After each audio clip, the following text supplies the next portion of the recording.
Saludos, buena jornada. Vamos a ver la segunda parte de pares craneales. Vamos a describir primer par, segundo par y los oculomotores tercero, cuarto y sexto. Habíamos dicho que el primer par craneal, con nervio olfatorio, que en realidad no es un nervio, sino es parte de una gran vía, como vemos acá, que es la vía olfatoria. En realidad lo que llamamos primer par, aquel que tiene la función de llevar los estímulos olfatorios y del sabor desde las fosas nasales, digamos, es el axón de cada una de las neuronas bipolares que se encuentran en el techo de las fosas nasales. El olfato comienza con unas dendritas denominados globus olfatorios que, pegados en la mucosa del techo y parte del tabique de las fosas nasales, captan diferentes partículas químicas denominadas partículas odoríferas. De esas dendritas pasan al soma de la neurona y el axón de cada una de estas miles, no son muchas, de neuronas, este axón cortito que termina dentro del bulbo olfatorio, eso es el primer paracraneal. Llamamos primer paracraneal o nervio olfatorio solamente al axón de las células bipolares que llevan el estímulo del globus olfatorio al bulbo olfatorio, donde se encuentra la segunda neurona de esta vía, que es la célula mitral. Pero como nervio olfatorio, por eso no es un nervio en realidad, son los axones de estas células bipolares. La vía olfatoria luego es más grande y del bulbo olfatorio la información viaja por cintilla olfatoria hasta el espacio perforado anterior, donde se divide en tres estrías. Estría olfatoria externa, que llega al uncus del hipocampo y de allí al núcleo amigdalino, ingreso al lóbulo límbico de Broca. Estría olfatoria interna, que se cruza con la estría olfatoria interna del lado opuesto y forma la comisura blanca anterior, que es como un quiasma óptico pero del olfato. Y estría olfatoria media, que va a llevar el estímulo olfatorio a la circunvolución del cíngulo, la circunvolución del cuerpo calloso, para llegar luego al uncus del hipocampo y de allí a través del trígono olfatorio, viendo del trígono cerebral, al tubérculo mamilar, que es el núcleo posterior del hipotálamo, y al tálamo por el mamilotalámico. Esto se llama circuito de Papez o circuito mesolímbico mesocortical. Eso sería la vía olfatoria. Como nervio olfatorio, en realidad es este axón. ¿Bien? Por lo tanto, lo veremos después de nutrición con vía olfatoria. Segundo par craneal es también un segmento de una vía más larga. El nervio olfatorio es el conjunto de fibras que de la célula ganglionar de la retina termina en el ángulo anteroexterno del quiasma óptico.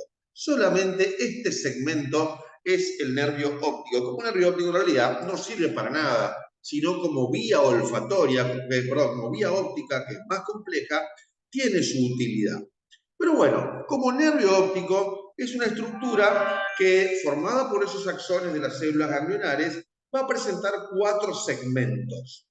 El primer segmento se denomina intraescleral, que es un segmento muy cortito que se encuentra dentro de la esclerótica del polo posterior del globo ocular.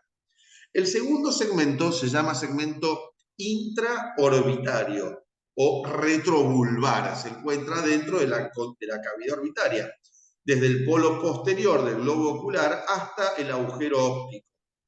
En este segmento, el nervio óptico es un nervio que tiene forma de S itálica y lo que corresponde a esta parte del nervio óptico es que en su interior viaja la arteria y la vena central de la retina, ramas colaterales de la arteria oftálmica.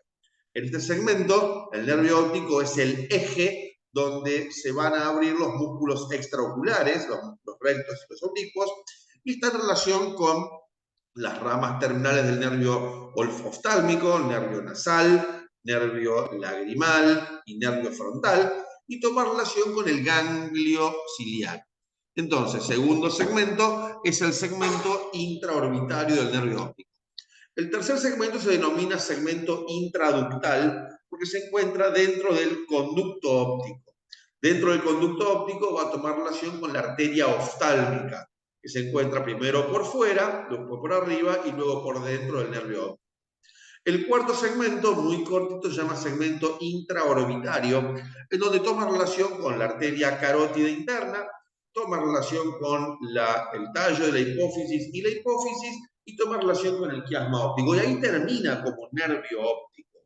Ahí termina como nervio óptico.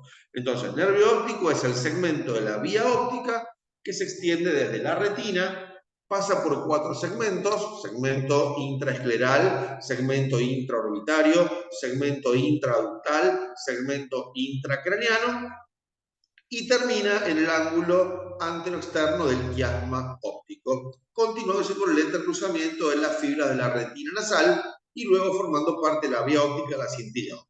Punto. Hasta ahí nervio óptico. Bien, el nervio óptico entonces es un segmento solamente de la mitad. Pasemos a los oculomotores, tercero, cuarto y sexto par. Ya hemos visto el origen real: tercer par craneal, sustancia gris periacueductal; cuarto par, sustancia gris periacueductal del mesencéfalo; sexto par en la eminencia teres del piso del cuarto ventrículo. Hemos visto el origen aparente: tercer par en el espacio intermesencefálico, en el surco protuberancial superior, por detrás del espacio perforado posterior. Cuarto par, cara posterior del mesencéfalo, a los lados del frenillo de la bola de Busens, por debajo del tubérculo cuadrigémino posterior. Y el sexto par tenía su origen en el surco oculoprotuberancial. De ahí estos 3 pares van a tener 2 segmentos en los cuales van a pasar por el seno cavernoso, tomando relación importante con la carótida interna y el plexo pericarotidio.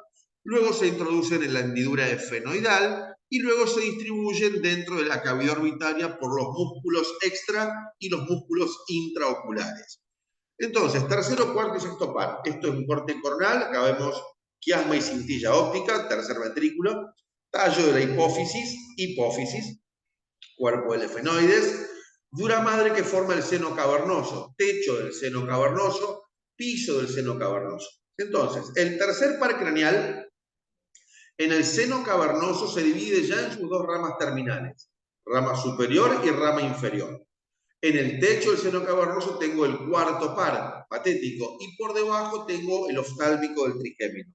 Entonces, tercero, cuarto y oftálmico pasan por el techo del seno cavernoso.